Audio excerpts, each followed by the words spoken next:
শেখ হাসিনাকে ঘিরে আন্তর্জাতিক গোয়েন্দাগিরি, নেপথ্যে জুবায়েদ। ইসিকে কঠোর হুঁশিয়ারি দিলেন নাসির উদ্দিন পাটোয়ারি। পবিত্র হজে বাংলাদেশিদের ঢল, এরই মধ্যে সৌদিতে 17 হাজির মৃত্যু। ঈদের ট্রেন টিকিটের চমক, চাঁদ দেখার পর খুলবে বিশেষ ট্রিপের টিকিট। ঘরে ঢুকে ওষুধ ব্যবসায়ীকে হত্যা, গুরুতর আহত স্ত্রী। প্রবাসীর স্ত্রীর নিষিদ্ধ প্রেম, আপত্তিকর অবস্থায় হাতে নাতে ধরা। দেশের শীর্ষ সংবাদসমূহ নিয়ে কালবেলার বিশেষ আয়োজনে আপনাদেরকে স্বাগত জানাচ্ছি আমি মুজাহিদুল ইসলাম। শিরোনাম জানাচ্ছিলাম, এবারে বিস্তারিত।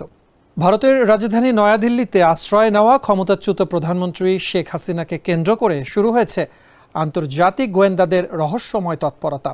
আর এই চাঞ্চল্যকর গোয়েন্দা জালের নেপথ্যে প্রধান ঘুঁটি হিসেবে উঠে এসেছে মোহাম্মদ জুবায়েদ জিম নামে এক বাংলাদেশি যুবকের নাম। নিজেকে শেখ হাসিনার সাবেক প্রোটোকল অফিসার দাবি করা এই যুবক মূলত নৌবাহিনীর একজন চাকরিচ্যুত ক্যাডেট। অভিযোগ উঠেছে, ভারতের মাটিতে অবৈধভাবে অবস্থান করে পাকিস্তানের ISI এবং তুরস্কের MITর হয়ে গুপ্তচর বৃত্তি চালাচ্ছেন তিনি। দিল্লির স্পর্শকাতর তথ্য সংগ্রহ করে জিম তাঁর স্ত্রীর মাধ্যমে তুরস্কে পাচার করছেন বলে দাবি করেছে ভারতীয় সংবাদ মাধ্যম। ভারতের জাতীয় নিরাপত্তার জন্য হুমকি বিবেচনা করে জিমকে খুঁজছে দেশটির গোয়েন্দা সংস্থা NIA। কূটনৈতিক বিশ্লেষকরা মনে করছেন, শেখ হাসিনার নিরাপত্তা বিঘ্নিত করে আঞ্চলিক রাজনীতিতে অস্থিরতা তৈরি এবং বাংলাদেশ ভারতের সম্পর্ক নষ্ট করতেই এই আন্তর্জাতিক ষড়যন্ত্র। বিস্তারিত রিপোর্টে। ক্ষমতাচ্যুত প্রধানমন্ত্রী শেখ হাসিনাকে কেন্দ্র করে ভারতের রাজধানী নয়াদিল্লিতে শুরু হয়েছে আন্তর্জাতিক গোয়েন্দাদের তৎপরতা। এই রহস্যময় গোয়েন্দা জালের প্রধান ঘুঁটি হিসেবে কাজ করছেন মোহাম্মদ জুবায়েদ জিম নামের এক বাংলাদেশি যুবক। তিনি নিজেকে শেখ হাসিনার সাবেক প্রোটোকল অফিসার হিসেবে পরিচয় দিলেও বাস্তবে অবৈধভাবে ভারতে অবস্থান করে তিনি গুপ্তচর বৃত্তি ও প্রতারণা চালিয়ে যাচ্ছেন। জিম মূলত নৌবাহিনীর একজন চাকুরিচ্যুত ক্যাডেট, তবে তিনি প্রচার করেন তিনি 2021 সালে স্বেচ্ছায় অবসর নিয়েছেন এবং কখনো কখনো গোয়েন্দা সংস্থার পরিচালক বা মেজর হিসেবেও ভুয়া পরিচয় দেন। 5 অগস্টের পট পরিবর্তনের পর একটি গোয়েন্দা সংস্থার সাবেক মহাপরিচালক মেজর জেনারেল TM জুবায়েরের সাহায্যে জিম বিদেশে পাড়ি জমান এবং দিল্লিতে শেখ হাসিনার ঘনিষ্ঠ হওয়ার সুযোগ পান। আওয়ামী লীগ আমলে এই সাবেক ডিজি জিমকে নানাভাবে ব্যবহার করতেন। তিনি পাঞ্জাব ইউনিভার্সিটি থেকে ফরেনসিক সায়েন্সে PhD করেছেন বলে জানা যায়। তার গ্রামের বাড়ি গাইবান্ধার সাদুল্লাপুর উপজেলার ধাপের হাটে। বাবা মোহাম্মদ রেজাউল করিম একজন অবসরপ্রাপ্ত কলেজ শিক্ষক। ঢাকায় মিরপুর 2 নম্বরে জিমের স্ত্রী বসবাস করেন। গত ডিসেম্বরে জিম সর্বশেষ গ্রামে গিয়েছিলেন। জিম মূলত তুরস্কের গোয়েন্দা সংস্থা MIT এবং পাকিস্তানের গোয়েন্দা সংস্থা ISI এর হয়ে কাজ করছেন বলে অভিযোগ রয়েছে। ভারতের সংবাদ মাধ্যম নিউ দিল্লি পোস্টের মতে, জিম দিল্লির স্পর্শকাতর তথ্য সংগ্রহ করে তার স্ত্রীর মাধ্যমে তুরস্কে পাচার করছেন। তার স্ত্রী গত বছর একাধিকবার তুরস্কে গিয়ে MIT সংশ্লিষ্টদের কাছে এসব তথ্য হস্তান্তর করেছেন।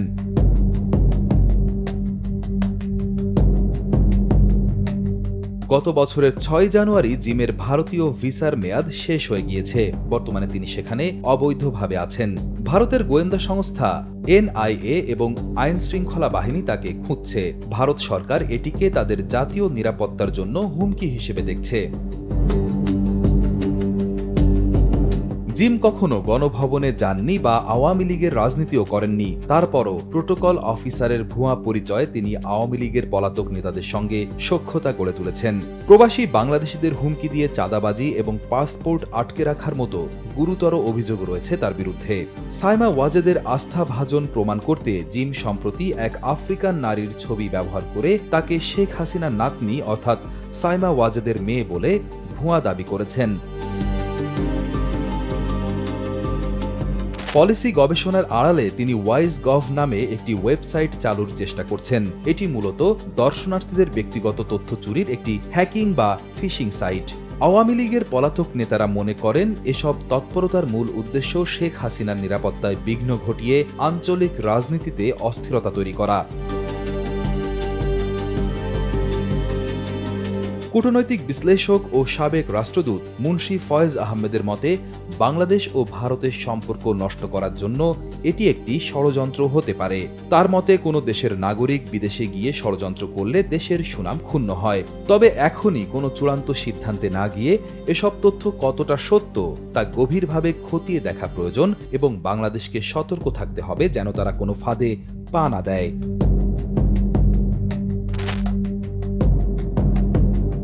রিয়াদ হোসেন, কালবেলা। পুনরায় কোনো গণ অভ্যুত্থান ঘটলে সবার আগে নির্বাচন কমিশনকে পুনর্গঠন করা হবে বলে কঠোর হুঁশিয়ারি দিয়েছেন জাতীয় নাগরিক কমিটির প্রধান সংগঠক নাসির উদ্দিন পাটোয়ারী। একই সঙ্গে নির্বাচনে কারচুপির অভিযোগে বর্তমান নির্বাচন কমিশনেরও বিচার করা হবে বলে মন্তব্য করেন তিনি। সোমবার দুপুরে রাজধানীর আগারগাঁওয়ে নির্বাচনী প্রশিক্ষণ ইনস্টিটিউটে RFEDর নতুন কমিটির দায়িত্ব গ্রহণ ও বিদায় কমিটির সংবর্ধনা অনুষ্ঠানে বিশেষ অতিথির বক্তব্যে তিনি এসব কথা বলেন। নাসির উদ্দিন পাটোয়ারী দাবি করেন, ত্রয়োদশ জাতীয় সংসদ নির্বাচনে ব্যাপক জালিয়াতি হয়েছে এবং প্রধানমন্ত্রীর সুনজরেই বর্তমান কমিশন টিকে আছে। আসন্ন স্থানীয় সরকার নির্বাচনগুলো সম্পূর্ণ স্বচ্ছ ও নিরপেক্ষ না হলে তারা কঠোর আন্দোলনে নামবেন বলেও হুঁশিয়ারি দেন এই নেতা। বিস্তারিত রিপোর্টে। পুনরায় কোনো গণ অভ্যুত্থান ঘটলে সবার আগে নির্বাচন কমিশনকে পুনর্গঠন করা হবে বলে হুঁশিয়ারি দিয়েছেন এনসিপির প্রধান সংগঠক নাসির উদ্দিন পাটোয়ারী। নির্বাচনী কারচুপির অভিযোগে বর্তমান নির্বাচন কমিশনেরও বিচার করা হবে বলে হুঁশিয়ারি দেন তিনি। সোমবার দুপুরে রাজধানীর আগারগাঁওয়ে নির্বাচনী প্রশিক্ষণ ইনস্টিটিউটে RFEDর নতুন কমিটির দায়িত্ব গ্রহণ ও বিদায়ী কমিটির সংবর্ধনা অনুষ্ঠানে বিশেষ অতিথির বক্তব্যে তিনি এসব মন্তব্য করেন। অনুষ্ঠানে নাসির উদ্দিন পাটোয়ারী দাবি করেন, ত্রয়োদশ জাতীয় সংসদ নির্বাচনে ব্যাপক জালিয়াতি হয়েছে। প্রধানমন্ত্রীর সুনজরে বর্তমান কমিশন টিকে আছে। আসন্ন স্থানীয় সরকার নির্বাচনগুলো যদি সম্পূর্ণ স্বচ্ছ ও নিরপেক্ষ না হয় তবে তারা কঠোর আন্দোলনে নামবেন। অনিয়ম হলে এই কমিশনকেও জবাবদিহিতার আওতায় আনা হবে বলে তিনি হুঁশিয়ারি দেন। পবিত্র হজ পালনের উদ্দেশ্যে এখন পর্যন্ত সৌদি আরবে পৌঁছেছেন ৬২,০০০-এর বেশি বাংলাদেশি হজ যাত্রী। তবে এই বৃহৎ ধর্মীয় যাত্রার মধ্যে এসেছে অত্যন্ত দুঃখজনক খবর।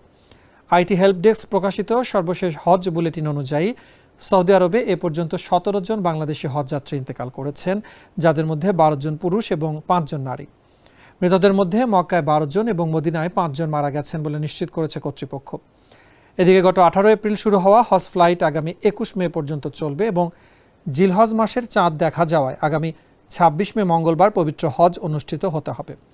সৌদি আরবে তাপমাত্রা বাড়তে থাকায় তীব্র তাপমাত্রা ও শারীরিক জটিলতার কারণে হজযাত্রীদের স্বাস্থ্য সুরক্ষায় বিশেষ সতর্কতা অবলম্বনের পরামর্শ দিয়েছে সংশ্লিষ্ট কর্তৃপক্ষ। বিস্তারিত রিপোর্টে। পবিত্র হজ পালনের উদ্দেশ্যে বাংলাদেশ থেকে এখন পর্যন্ত ৬২,৫২৮ জন হজযাত্রী সৌদি আরবে পৌঁছেছেন। এই বৃহৎ যাত্রার মধ্যে এসেছে দুঃখজনক খবরও। আইটি হেল্প ডেস্ক প্রকাশিত সর্বশেষ হজ বুলেটিন অনুযায়ী এখন পর্যন্ত ১৭ জন বাংলাদেশি হজযাত্রীর মৃত্যুর তথ্য পাওয়া গেছে। সোমবার প্রকাশিত বুলেটিন অনুযায়ী সরকারি ব্যবস্থাপনায় ৪,৪৪৪ জন এবং বেসরকারি ব্যবস্থাপনায় ৫৮,০৮৪ জন হজযাত্রী সৌদি আরবে পৌঁছেছেন। মোট ১৬১টি ফ্লাইটে তারা দেশটিতে গিয়েছেন। এর মধ্যে বিমান বাংলাদেশ এয়ারলাইন্সের ৮২টি ফ্লাইটে গেছেন ৩২,৫০৮ জন, সৌদি এয়ারলাইন্সের ৫৭টি ফ্লাইটে ২১,১৬১ জন এবং ফ্লাইনাস এয়ারলাইন্সের ২২টি ফ্লাইটে গেছেন আরও ৮,৮৫৯ জন হজযাত্রী। চলতি মৌসুমে মৃত্যুবরণ করা ১৭ জন বাংলাদেশি হজযাত্রীর মধ্যে ১২ জন পুরুষ এবং ৫ জন নারী। এদের মধ্যে মক্কায় মারা গেছেন ১২ জন এবং মদিনায় ৫ জন। তবে জেদ্দা, মিনা, আরাফা কিংবা মুজদালিফায় এখন পর্যন্ত কোনো মৃত্যুর ঘটনা ঘটেনি বলে জানিয়েছে সংশ্লিষ্ট কর্তৃপক্ষ। চাঁদ দেখা সাপেক্ষে আগামী ২৬ মে পবিত্র হজ অনুষ্ঠিত হতে পারে। এবছর সরকারি ব্যবস্থাপনায় হজের কোটা নির্ধারণ করা হয়েছে ৪,৫৬৫ জন এবং বেসরকারি ব্যবস্থাপনায় ৭৩,৯৩৫ জন। গত ১৮ এপ্রিল শুরু হওয়া হজ ফ্লাইট চলবে আগামী ২১ মে পর্যন্ত, আর হজ শেষে ফিরতি ফ্লাইট শুরু হবে ৩০ মে থেকে, যা চলবে ৩০ জুন পর্যন্ত। হজযাত্রীদের নিরাপদ ও নির্বিঘ্ন হজ পালন নিশ্চিত করতে বাংলাদেশ ও সৌদি আরবের সংশ্লিষ্ট কর্তৃপক্ষ সমন্বিতভাবে কাজ করছে। তবে বাড়তে থাকা তাপমাত্রা ও শারীরিক জটিলতার কারণে হজযাত্রীদের স্বাস্থ্য সুরক্ষায় বিশেষ সতর্কতা অবলম্বনের পরামর্শ দেওয়া হয়েছে। জেসমিন জাহান, কালবেলা। ঈদুল আজহায় ঘরমুখ মানুষের রেলযাত্রা আরও সহজ ও স্বস্তিদায়ক করতে এক ব্যতিক্রমী সিদ্ধান্ত নিয়েছে বাংলাদেশ রেলওয়ে। ঈদের অগ্রিম টিকিট বিক্রি শুরু হলেও এবারে যুক্ত হয়েছে বাড়তি চমক। চাঁদ দেখা সাপেক্ষে ঈদের তারিখ চূড়ান্ত হওয়ার পরপরই অনলাইনে উন্মুক্ত করা হবে বিশেষ ট্রিপের টিকিট। রেলের পরিকল্পনা অনুযায়ী আগামী 28, 29 ও 30 মের কিছু নির্দিষ্ট আন্তনগর ট্রেনের টিকিট ঈদের তারিখ নিশ্চিত হওয়ার সঙ্গে সঙ্গেই যাত্রীরা অনলাইনে কিনতে পারবেন। এছাড়া আগামী 21 মে থেকে শুরু হচ্ছে ফিরতি যাত্রার অগ্রিম টিকিট বিক্রি। বরাবরের মতোই একজন যাত্রী সর্বোচ্চ 4টি টিকিট কিনতে পারবেন এবং যাত্রার দিন স্টেশন কাউন্টার থেকে মোট আসনের 25% স্ট্যান্ডিং টিকিট কাটার সুযোগও রাখা হয়েছে।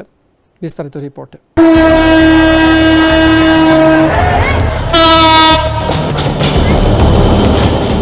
ঈদুল আজহাকে সামনে রেখে ঘরমুখ মানুষের যাত্রা আরও সহজ করতে নতুন সিদ্ধান্ত নিয়েছে বাংলাদেশ রেলওয়ে। ঈদের অগ্রিম ট্রেন টিকিট বিক্রি শুরু হলেও এবার যুক্ত হয়েছে বাড়তি চমক। চাঁদ দেখার পর উন্মুক্ত করা হবে কিছু নির্দিষ্ট আন্তনগর ট্রেনের টিকিট। রেলওয়ে পরিকল্পনা অনুযায়ী 28, 29 ও 30 মের কিছু ট্রেনের টিকিট ঈদের তারিখ নিশ্চিত হওয়ার পরই অনলাইনে বিক্রি করা হবে। অর্থাৎ চাঁদ দেখা সাপেক্ষে ঈদের দিন নির্ধারিত হওয়ার সঙ্গে সঙ্গেই ওই দিনের টিকিটগুলো যাত্রীরা অনলাইনে কিনতে পারবেন। রেলওয়ে জানিয়েছে, যদি 28 মে ঈদুল আজহা অনুষ্ঠিত হয় তাহলে 29 ও 30 মের ট্রেনগুলোর টিকিট ঈদের তারিখ ঘোষণার পরপরই অনলাইনে উন্মুক্ত করা হবে। এতে যাত্রীরা চূড়ান্ত তারিখ অনুযায়ী দ্রুত টিকিট সংগ্রহের সুযোগ পাবেন। শুধু ঈদ যাত্রা নয়, ফিরতি যাত্রার জন্যও আগে থেকেই সময়সূচি নির্ধারণ করেছে রেলওয়ে। 29 মে বিক্রি হবে 31 মের টিকিট, 22 মে 1 জুনের, 23 মে 2 জুনের, 24 মে 3 জুনের এবং 25 মে পাওয়া যাবে 4 জুনের ফিরতি ট্রেনের টিকিট। রেলওয়ের নিয়ম অনুযায়ী একজন যাত্রী একবারই ঈদযাত্রার টিকিট কিনতে পারবেন এবং সর্বোচ্চ 4টি টিকিট সংগ্রহ করা যাবে। তবে কেনা টিকিট কোনোভাবেই ফেরতযোগ্য নয়।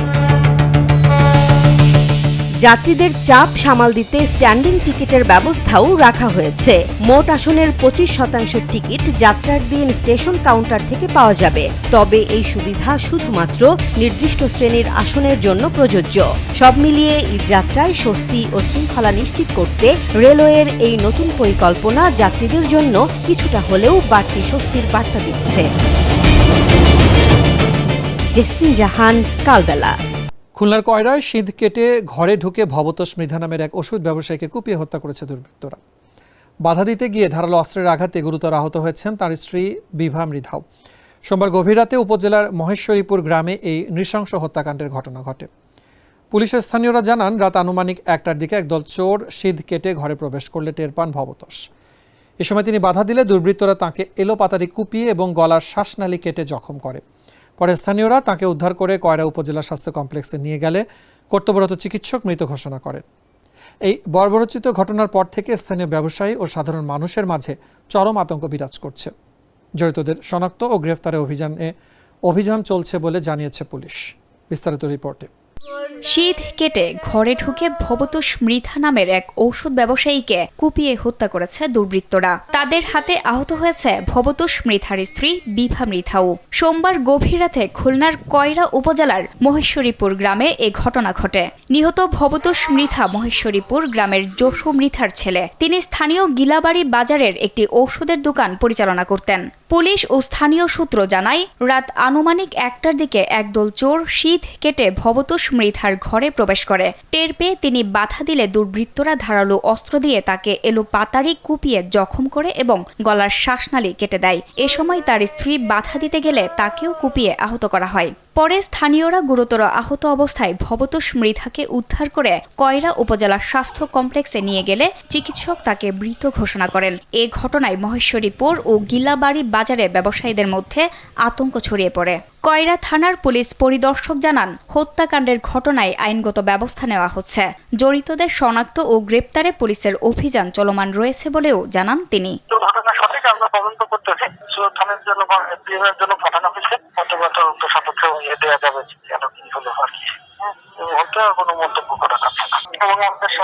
নড়াইলের লোহাগড়ায় পরকীয়া প্রেমের অভিযোগে এক প্রবাসীর স্ত্রী ও তার প্রেমিককে লোহার শিকল দিয়ে বেঁধে রাখার পাশাপাশি মাথার চুল কেটে দেওয়ার চেষ্টার এক অবমাননাকর ঘটনা ঘটেছে। রোববার ভোররাতে উপজেলার কোটা কোল ইউনিয়নের চাচই গ্রামে এই ঘটনা ঘটে। স্থানীয়রা জানান, ওই গ্রামের প্রবাসী রেজাউল আলীর স্ত্রী মনিরা বেগমের সঙ্গে একই গ্রামের আতর আলীর দীর্ঘদিনের পরকীয়া সম্পর্ক ছিল। রোববার ভোররাতে আতর আলী ওই গৃহবধূর ঘরে প্রবেশ করলে প্রতিবেশীরা টের পেয়ে চারদিক থেকে ঘর ঘেরাও করে। পরে ঘরের ভেতর থেকে মনিরা বেগম এবং মাচার নিচ থেকে লুকানো অবস্থায় আতর আলীকে আটক করে গ্রামবাসী। অভিযোগ উঠেছে, আটকের পর উত্তেজিত জনতা আইন নিজের হাতে তুলে নিয়ে দুজনকে লোহার শিকল দিয়ে বেঁধে রাখে এবং এক পর্যায়ে ওই নারীর মাথার চুল কেটে দেওয়ার চেষ্টা চালায়। খবর পেয়ে লোহাগড়া থানা পুলিশ দ্রুত ঘটনাস্থলে পৌঁছে পরিস্থিতি নিয়ন্ত্রণে আনে এবং তাদের উদ্ধার করে। এ নিয়ে রিপোর্টে বিস্তারিত। মধ্যরাতে প্রবাসীর স্ত্রীর শয়নকক্ষে পরকীয়া প্রেমিক, আর তা টের পেয়ে চারদিক থেকে ঘর ঘেরাও করলো এলাকাবাসী। তারপর ঘরের মাচার নিচ থেকে উদ্ধার করা হলো প্রেমিককে। কিন্তু এরপর উত্তেজিত জনতা যা করলো তা দেখে শিউরে উঠেছে সচেতন মহল।